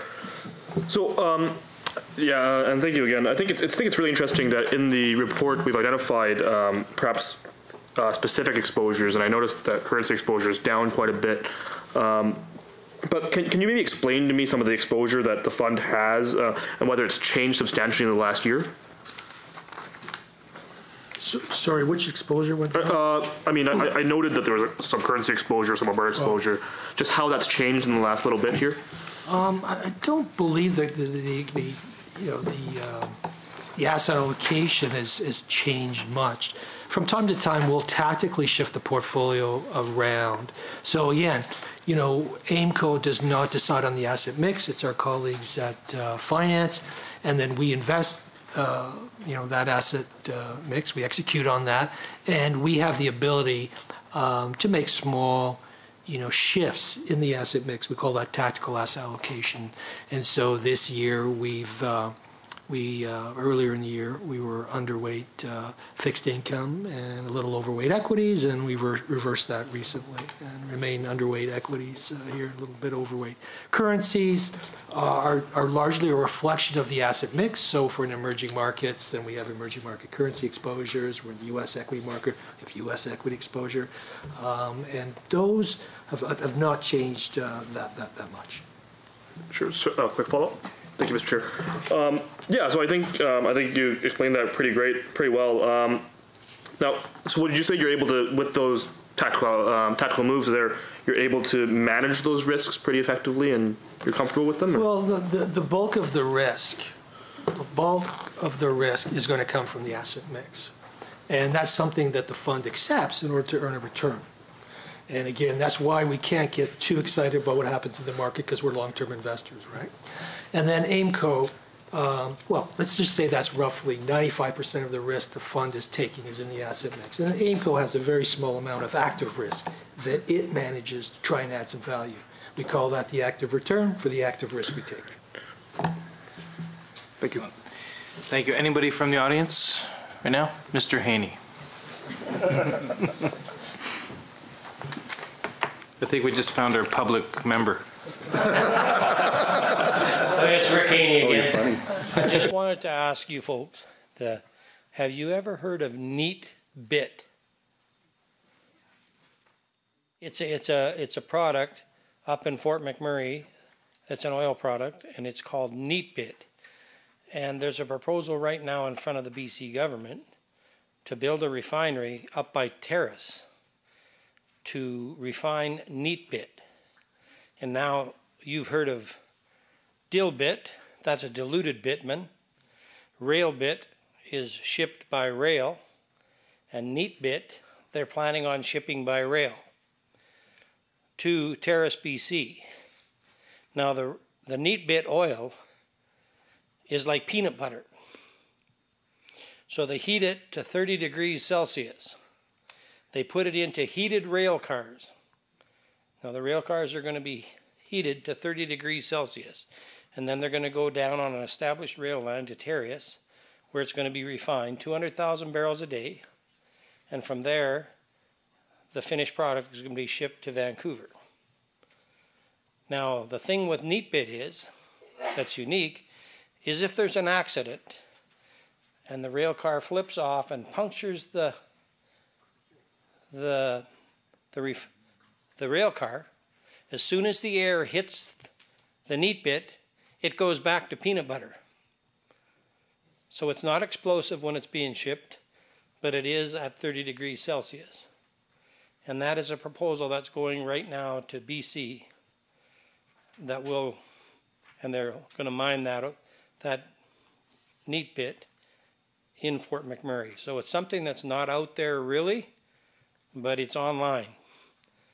And it's strange that if you haven't heard about it, if you go online, you might not find it. Okay. Because I can't find it again. So I don't know what Google does, but if you're not going where Google wants, they maybe took it off. Thank you, Mr. Haney. Did anybody want to comment on that? Well, thank you, Mr. Haney. The three of us sitting at this table personally aren't familiar with NeatBit, but hopefully you'll appreciate we have teams that are looking at this, and we, as an organization, have looked at over the years many different potential technologies to try to treat bitumen in ways that would make it easier to transport or safer to transport. So I wouldn't be surprised if someone in our organization is familiar with NeatBit. I just can't personally say whether we have or not. Fair enough. Thank you. Anybody else from the audience? Okay. Seeing none, I will go to Mr. Ellis. Well, thank you, Chair. I just want to follow up on a question that was asked earlier by the gentleman that was asking about post-secondary education and research. When I was a member of one of the previous legacy parties, I was very humbled, along with some colleagues, to have been invited to the University of Alberta, where one of the scientists there had taken me on a tour, and my colleagues, of the Cancer Research Center, which was it was impressive to me. I don't have a background in this, but what was described to me as a completely world-class facility, as well as the scientist that gave us the tour had indicated that not only was he here because of investments from the Heritage Trust Fund, but the money for this facility was because of the Heritage Trust Fund. So. And the students that were there, again, he gave credit to the Heritage Trust Fund. So if it's not you that was making that investment, as he gave the credit to the Heritage Trust Fund, I guess my question is, who was making the investment in this cancer research facility, the staff, the scientists that were there, which again was world-class, cutting-edge, top of the line, and again, who was making that investment, and is it still being invested in? Thank you. Treasury Board? Yeah. I would guess that the government invested either directly with budgeted funds, or the Alberta Heritage Foundation for Medical Research Endowment Fund was providing funding, or the Alberta Cancer Fund, Cancer Legacy Fund,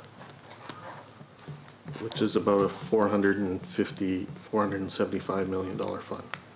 Okay. And you have no idea if they would still be investing?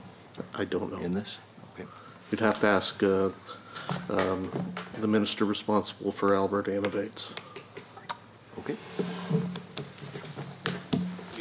So I can answer Mr. Ellis's question. Briefly, my name is Chris Power. I live here in Edmonton. I'm a doctor and also a scientist. So the Alberta Heritage Foundation for Medical Research funded that research that you saw, and was responsible for bringing top-class scientists to Alberta.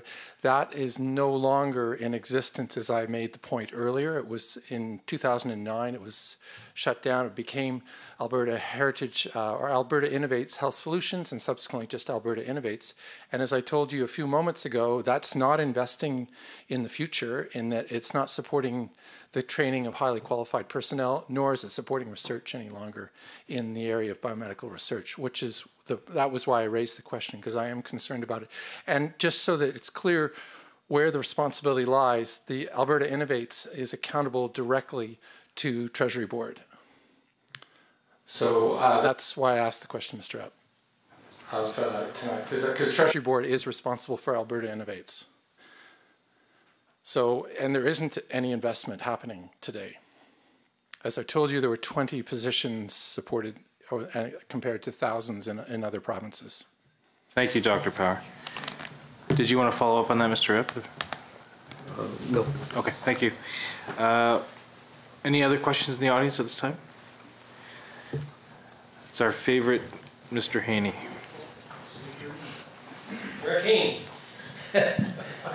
The Banting Institute is responsible for insulin. And they were doing some research on oral medication for type 2 diabetes, where the oral medication that they were giving to animals was giving very positive results for type 2 diabetics to remove the need for insulin. Metformin is the most famous for diabetics, because I'm a diabetic. Somewhere near the Heritage Trust Fund? Here, okay, excellent. Is if the investment fund, the Banting Institute came to the Canadian government to require investment funds to fund human testing on this oral medication. And our illustrious federal government turned them down.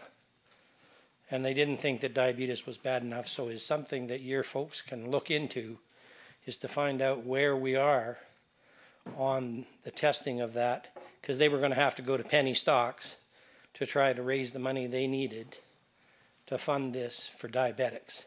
And this would make a huge impact on our medical institutions that deal with diabetics, heart attacks, amputations, and you all know the story. Thank you, sir. Sir, you had a question? Just state your name, please.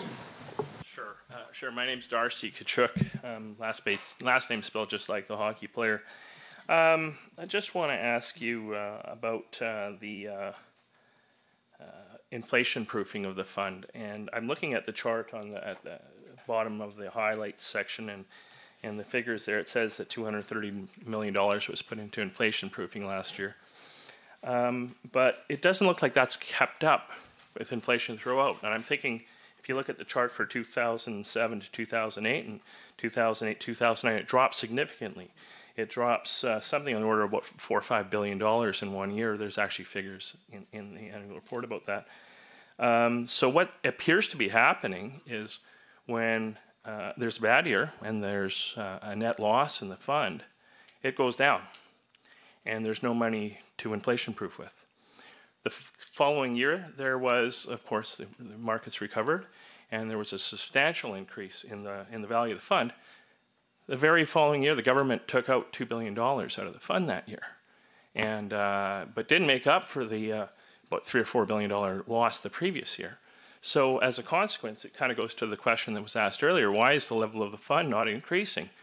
And it appears that on low years, what's happening is, or years when there's a poor level of return and no money to put back into the fund, the value of the fund decreases. And inflation proofing only happens with a portion of the proceeds for that given year when there's money available. As a consequence, the fund can't grow. Could you comment on that? Am I seeing that inflation proofing is only happening in years when there's positive returns, and on bad years, the shortfall is not made up? For your question, I think we'll go to Treasury Board on that. You make a very astute observation. The way the legislation is written, we inflation-proof in years where the income is sufficient to do so. So if we would have made just $230 million this year, all of it would have been kept in the fund. But any funds, any earnings in excess of the rate of inflation, or the amount needed to inflation-proof the fund, are transferred to the General Revenue Fund. The effect is, you accurately described the effect.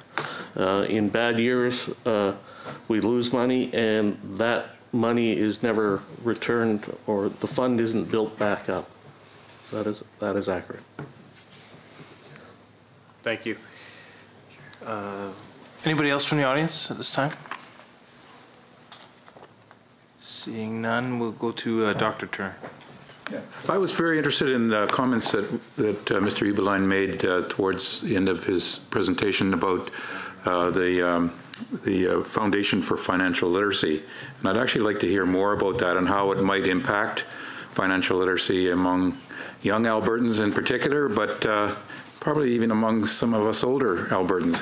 How are you going to operationalize financial literacy for Albertans? So thank you for that question. First, I want to stress, we've just announced our successful launch of the foundation just this week. So we're just now beginning the process of creating partnerships with community-based programs. So we will be in all cases trying to lend expertise and resources, meaning donations from AIMCO employees and others in the future who may want to donate to the foundation, so that grassroots community-based programs who many of which already exist but are starved for those resources or expertise with the objective of lifting the overall level of financial education across Alberta. So this is not a program just focused on Edmonton. It's focused across all of Alberta. And we really want to be age blind, color blind, gender blind. We want to raise the level of education everywhere. Beyond that, we also hope to, beyond just education, we hope to increase the number of Albertans who feel financially enabled or empowered, if you will. And that's different than just having a greater knowledge base.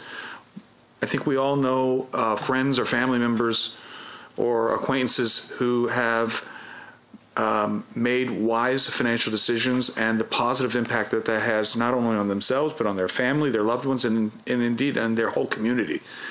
Unfortunately, we all know people on the other side of that equation who, either out of lack of knowledge or by being frankly tricked or coerced, have made poor economic decisions. And they frankly are oftentimes hamstrung for the rest of their lives and need to rely on the help of others. So we honestly, we're going to start small, but we are setting our sights very high.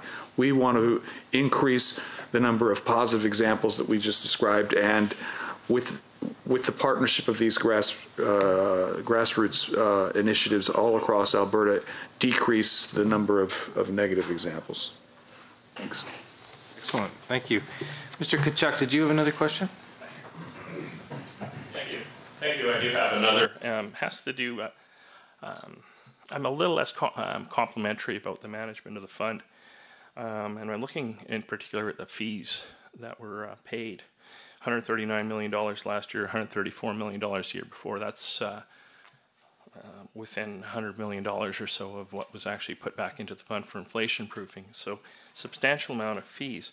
My question is, compared to other very large institutional funds, I'm thinking the Ontario Teachers Fund and things like that, the fees in the order of 0.79% and 0.74% of the total amount being managed seems kind of high.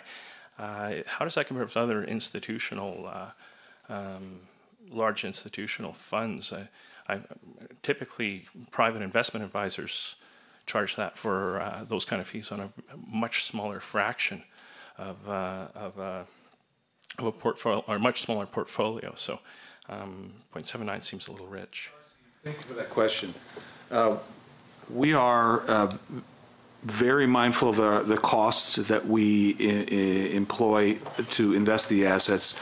We try to do everything we can, including being a not-for-profit. In other words, it is costs plus zero for all of our clients to keep those costs down. And then we continually try to benchmark our costs, our fully loaded costs, using independent third-party evaluators to compare ourselves with our peer group, including the Canadian peers, but also other institutional asset managers. In all of those cases, the signals we get back are that indeed we are managing at a very low cost, and still, this is just as important, not just at a low cost, but still delivering value add, in other words, return above the benchmark net of all those costs. So to put this a little bit in perspective, Lowell described about 140 basis points, or 1.4% of additional return on that $17.4 billion of Heritage Fund in the last fiscal year, above the benchmark after all those costs that you described. 140 basis points on $17.4 billion is about $240 million, again, after all the costs of additional dollars that either go into the revenue account or help top up the inflation proofing. So we're as self-critical as we can be in terms of not spending money unless we think that it contributes towards making more money net of those expenses for the Heritage Fund. But I appreciate your comments, and you have a very good attention to detail. I wish I had some analysts that could go through the annual reports as well as you have. Great, thank you. And sir, I saw you had your hand up. Did you want to come to the microphone, state your name again, please? Lou DeWeagle from St. Albert. I am really pleased at something that I just heard before this last speaker, and that's about economic literacy in this province. As a retired educator, I've often asked myself the question while I was superintendent of schools, how come our kids leave school after grade 12 and don't really understand much about how our economic system works as to do with investments or anything like that? There just isn't that level of literacy that I think should be there. And I really want to commend AIMCO for, I say AIMCO, maybe it's INCO, for promoting that by establishing a foundation. And I think it's very timely because Alberta education is in the process of rewriting the curriculum for, at this time and for the next couple of years. This is a good time to come in and talk to the people building the curriculum. Thank you. Excellent. And we'll just, Member McPherson, we're running out of time here. You want to ask a question? We might get to one or two more. Thank you very much, Mr. Chair. This actually relates to the Foundation for Financial Education. I'm just wondering if this charity is related to the Heritage Savings Trust Fund. Is it being funded by the trust fund? Thank you. You're going to have to ask that question again. You cut out, you came back at the end there. I'm not sure where you were before. I'll just start over again. The Foundation for Financial Education, is the charity related to the Heritage Savings Trust Fund, and is it being funded by the trust fund? No, thank you for that question. It is important to clarify that, particularly as there's people listening in and watching. As a non-for-profit asset manager, unlike many of our for-profit competitors who would typically take a portion of their profits to give back to their community, AIMCO doesn't have that traditional outlet. For years, our employees have been volunteering for things like the food bank, volunteering to help youth empowerment and social services, have raised money out of their own pockets, and will continue to do that. But we wanted to be able to capture the imagination and the excitement of our employees who've dedicated their careers to the finance industry in a way that would really supercharge us. So we've created a charitable entity currently that is 100% funded by employee donations only, but because it has charitable status with the Revenue Service, we're hoping that other individuals across Alberta, who knows where, once we've proven that it's worthy, will also donate. But none of the sources of revenue are coming from any of our clients. Excellent, thank you. One last, I think, scan of the live audience here. Anybody? I think we might just have time for one more.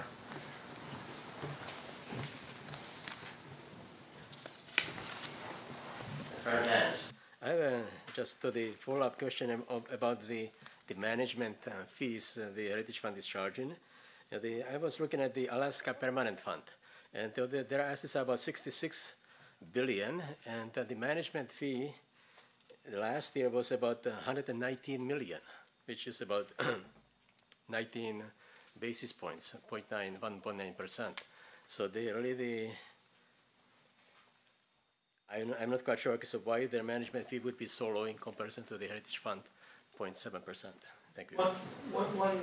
One potential reason right off the top of my head is asset mix. And this is one of the reasons, why the fees may appear high for the Heritage Fund is 44% of the assets are illiquid in private assets, which are more expensive to manage. And in the case of that particular fund, Frank, it could be they're just public market equities and fixed income, which are much cheaper to manage. That could be one answer. I'm not familiar with their asset mix. Thank you so much. And unfortunately, we have run out of time this evening, but before I close, I would like to sincerely thank all of you for your participation tonight. Thank you so much. And I think I can speak on behalf of the entire committee when I say that we've enjoyed spending the evening with you and engaging in conversation about the Alberta Heritage Savings Trust Fund. In turn, we hope that you found the meeting informative and valuable. We tried to address as many of your questions and comments as possible in the time allocated for tonight's meeting. For those of you who would like to offer feedback on our meeting, please go to assembly.ab.ca and answer our short survey. To our TV and online viewers, thank you so much for tuning in. And to those of you who made it here tonight, thank you very much. We really appreciate you taking the time to be here as part of our live audience. More information about this committee and its mandate can be found at assembly.ab.ca/committees/AB Heritage Trust Fund. This meeting is now adjourned. Thank you.